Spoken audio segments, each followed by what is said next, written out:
providing some updates as well as a recap of what happened here at Utah Valley University yesterday. We will be able to take a couple of questions after they are done speaking, but it will be short in order to stay in tune with the president speaking at 9:45. So I'll go ahead and introduce Commissioner Bo Mason.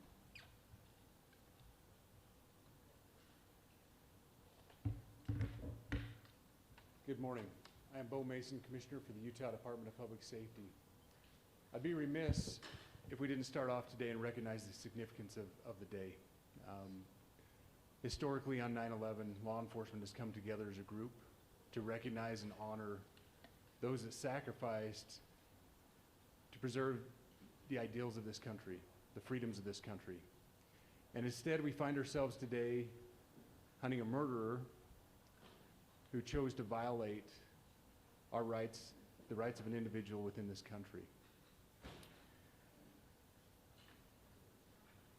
Just to recap yesterday's events, at around 12:20 p.m., political influencer Charlie Kirk was at Utah Valley University participating in a student-sponsored event with Turning Point USA. Charlie was shot at that event. He was transported to a local hospital where he later passed. Last night, his body was moved to the state office of the medical examiner. We will continue to facilitate movements to get him home today and with his family. Yesterday, during the investigative process, we located a couple of persons of interest. We interviewed those individuals, and after releasing them and after clearing them of being suspects, they face scrutiny, they face threats. We asked the public to be patient with the investigative process. These individuals were not suspects, they were people of interest. We ask that you do not impose into those people and that investigative process. They don't deserve that harassment for being subject to that. I'd like to thank all the investigators that are involved in this. They have worked around the clock. All day yesterday, through the night last night, investigators from the State Bureau of Investigations, from county, from city agencies, the university, our federal partners with the FBI, the ATF, and many others. Those are just a few of the people that we have involved in this. I'd like to thank all of them for their strong work. Through all that work last night, we were able to make a few breakthroughs. We were able to track the movements of the shooter. Starting at 11:52 a.m., the subject arrived on campus, shortly away from campus. We have tracked his movements onto the campus, through the stairwells, up to the roof, across the roof to a shooting location. After the shooting, we were able to track his movements as he moved to the other side of the building, jumped off of the building, and fled off of the campus and into a neighborhood. Our investigators have worked through those neighborhoods, contacting anybody they can with doorbell cameras, witnesses, and have thoroughly worked through those communities, trying to identify any leads. We do have good video footage of this individual. We are not going to release that at this time. We are working through some technologies and some ways to identify this individual. If we are unsuccessful, we will reach out to you as the media and we will push that publicly to help us identify them. But we are confident in our abilities right now, and we would like to move forward in a manner that keeps everyone safe and moves this process appropriately.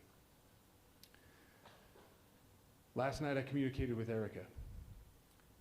The family's devastated. As a Commissioner of Public Safety, as a father, as a husband, I can only imagine what that family's going through. The heinous event that happened yesterday is not Utah. This is not what we're known for. Over the past several weeks, we've seen this state come together to help families in mourning, come together as a community to show what Utah is known for a state of character, of service, of camaraderie, of a neighboring feel. We will not stand for what happened yesterday. We are exhausting every lead. We have every officer invested in this, every investigator, every local agency, The outpouring of support from the law enforcement community has been astounding. We are investing everything we have into this, and we will catch this individual. Having walked through the crime scene, through the hallways of this school, through the classrooms, I can't imagine what the people on scene felt as well. A horrific event where some of them barricaded in classrooms, some of them ran in fear. Can't overstate the tragedy and the horrific event that yesterday was, and how we will work to bring to justice the actions of one individual or any other individuals that assisted in that. Our state has gone through a lot, and we will come out successful. With that, I'll turn the time over to Special Agent Bowles. Charge. Good morning. My name is Robert Bowles, and I am the Special Agent in charge of the Salt Lake Field Office. Following yesterday's tragic shooting of Charlie Kirk, FBI agents have been working around the clock in coordination with our law enforcement partners. We are and will continue to work nonstop until we find the person that has committed this heinous crime and find out why they did it. This morning I can tell you that we have recovered what we believe is the weapon that was used in yesterday's shooting. It is a high-powered bolt-action rifle. That rifle was recovered in a wooded area where the shooter had fled. So the FBI laboratory will be analyzing this weapon. Investigators have also collected footwear impression, a palm print, and forearm imprints for analysis. Now, I understand there are a lot of questions about motive. I assure you that all leads, tips are being fully investigated. As of this morning, we have received more than 130 tips. We thank the community for that. The FBI has brought every resource to bear, and we will continue to do so throughout the course of this investigation. The FBI's mission is to protect the American people. It's to uphold the Constitution of the United States. Any attack on the First Amendment is an attack on the very foundation of our democracy. That is why we will relentlessly pursue this case and the shooter until we find him. We also continue to grieve with the family and the community. It's our community. If you have any video or images from the shooting, we ask you to please submit them to our digital media tip website at www.fbi.gov/Utah Valley Shooting. You can also call the FBI at 1-800-CALL-FBI. We truly rely on the public's help in these types of cases, and no tip is too small or insignificant. Thank you.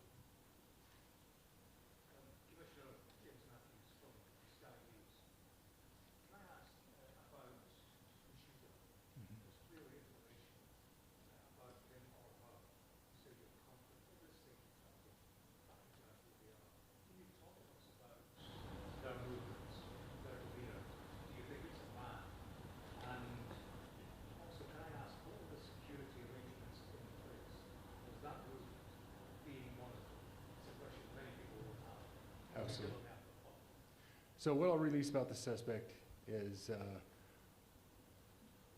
suspect blended in well with a college institution. We're not releasing many details right now, and we will soon, but right now we're not. But that individual appears to be of college age. We are confident in our abilities to track that individual. If we're unsuccessful in identifying them immediately, we will reach out for the public's help and the media's help in pushing those photos. That was a new development overnight, working through the night, studying those cameras. So that's something that's new and that we're working through right now. As far as the security, I cannot speak to that. Neither the Department of Public Safety nor the Federal Bureau of Investigation was involved in the planning or security of this event, and that'll have to be a question later for other agencies.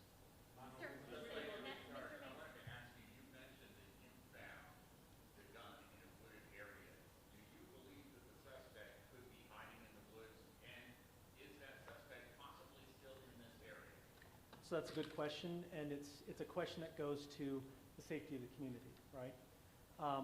No, not in those woods. We've walked through those woods and secured it. As to the community, I can tell you that this was a targeted event. We don't believe that the community is at risk. However, we are exhausting every resource to find him, and we will do so. Special Agent Bowles, Senator Week with the BBC. From the images you have, can you see clearly the suspect's face? You say he was college age. Do you believe he was from this university? And how far do you think he may have gone in this time span?